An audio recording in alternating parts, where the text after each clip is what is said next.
Before we begin today's journey, if you love discovering ancient stories filled with mystery, meaning, and timeless truth, you're in the right place.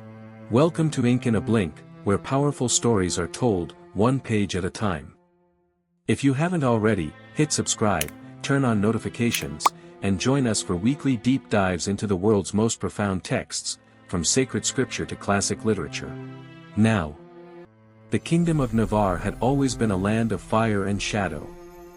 Its mountains carved jagged silhouettes against a sky that seemed perpetually gray, the wind carrying the scent of ash and the distant roar of dragons.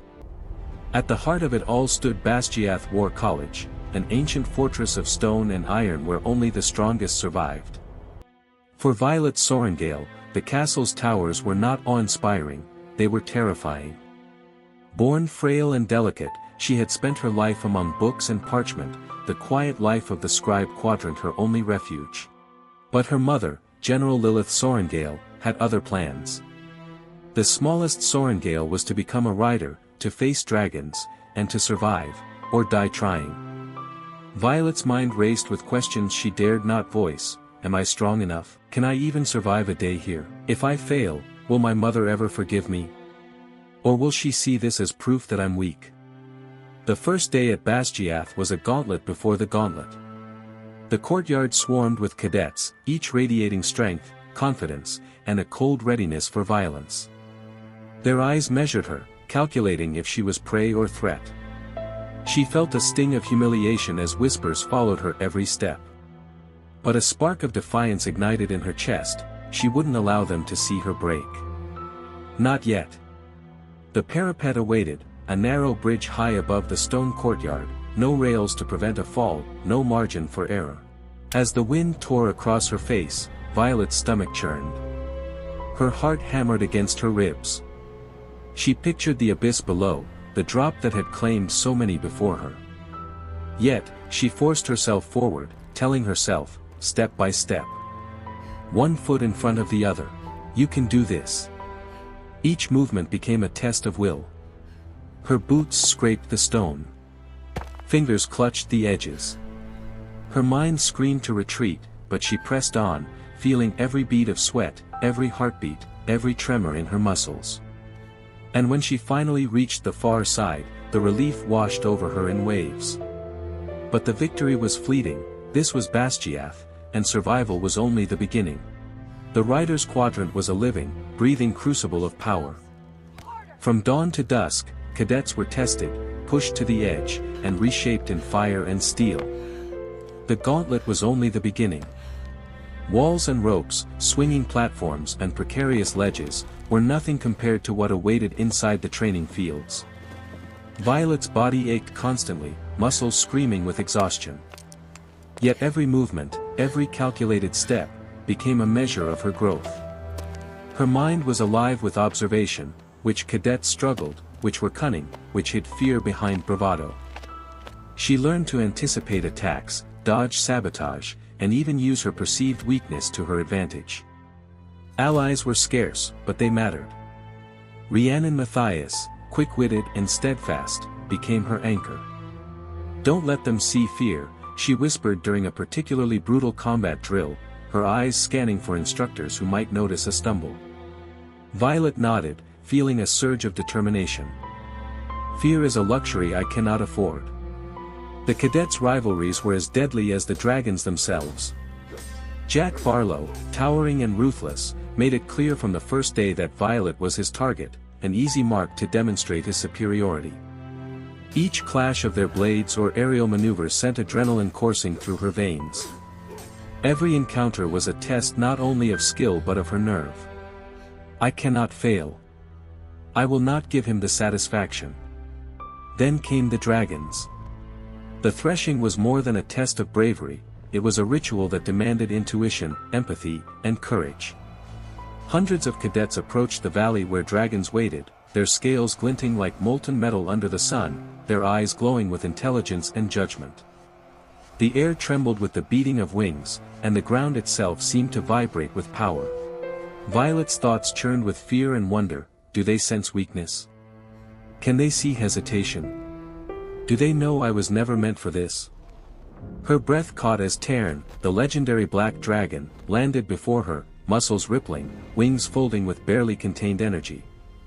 Time slowed, her heart matching the deep pulse of the dragon's chest. When Tairn lowered his massive head, a shiver of awe ran through her. She felt an unspoken challenge: prove yourself, or be cast aside.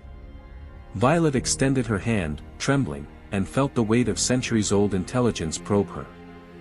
Every fear, every doubt, every shred of courage pressed into a single moment of choice. And then, acceptance. Andarna, the smaller golden dragon, followed with a curious tilt of her head. She nuzzled Violet gently, a quiet counterpoint to Tairn's immense power. Violet's chest swelled with an unexpected mix of pride, relief, and awe.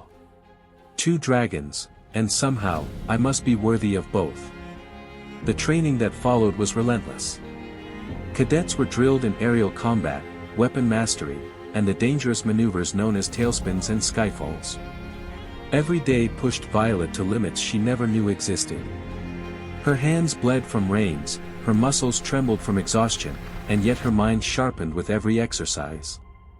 She learned to anticipate the dragon's thoughts as much as her own, to feel their movements before they happened, and to act decisively when hesitation could mean death. Xaden Ryerson's presence loomed like a constant storm. He pushed her during drills, sometimes saving her from disaster, sometimes letting her falter just enough to teach her resilience. Violet's mind oscillated between frustration and admiration. Why does he care? Is it strategy, or something more? Their bond was complicated, fraught with tension and unspoken understanding, a dangerous mix of rivalry and reluctant respect. As the weeks passed, Violet began to perceive the subtle cracks in Basgiath. Rumors whispered of border skirmishes far deadlier than reported, of cadets missing during night patrols, and of political intrigue simmering beneath polished facades. Every lesson, every challenge, carried the unspoken warning: the world beyond Basgiath's walls was darker than the training grounds. I must be ready. I cannot be caught unprepared. Nightfall brought no respite. Cadets studied maps, practiced maneuvers under starlight, and listened to the dragon's low rumbles as if they were lullabies of both comfort and warning. Violet often lay awake, staring at the darkened ceiling, pondering her place in this dangerous world. I am small, yes. But I am not powerless. I can endure. I can adapt. I can survive. Every trial revealed more about herself than the instructors could teach. She learned patience in moments of danger, courage in the face of overwhelming odds, and cunning when every choice carried consequences. With Tairn and Andarna at her side, Violet felt both invincible and deeply vulnerable, the paradox of the rider who must lead, bond, and survive simultaneously. The final trials were no longer simulations. Cadets were thrust into real combat scenarios. The air vibrated with the roar of dragons, the clash of steel, and the cries of the fallen. Violet's heart raced, adrenaline burning through every nerve. Tairn's massive wings sliced the sky as he unleashed torrents of fire, while Andarna darted agilely, protecting her rider with a loyalty that touched Violet's soul. Every decision carried life or death weight. One wrong move and it's over. Don't fail. You can't fail. Xaden fought beside her, and the tension between them peaked. The line between respect and rivalry blurred into a complicated bond of survival. Violet felt conflicting emotions: fear, admiration, relief, and an unspoken trust growing in the heat of battle. When the dust settled, Violet was no longer the fragile girl who had entered Basgiath. She had endured, adapted, and grown. Strength was not just in muscle or skill, but in resilience, intelligence, and the courage to face fear head-on. She had bonded with dragons, forged alliances, and survived challenges that would have broken most. As she gazed across the horizon, Tairn's deep, resonant voice pulsed in her mind, both warning and comforting: the war is coming. And you are ready. Violet exhaled, feeling the weight of everything she had endured and the heavy anticipation of what lay ahead. Her journey was far from over, but she had proven something vital: she could survive. She could endure. She could lead. If you were thrown into Basgiath War College, could you survive? Would you rise to the challenge, or fall beneath it? Comment below, And if Violet's journey inspired you, like, subscribe, and share for more epic adventures into worlds where fire and courage define destiny.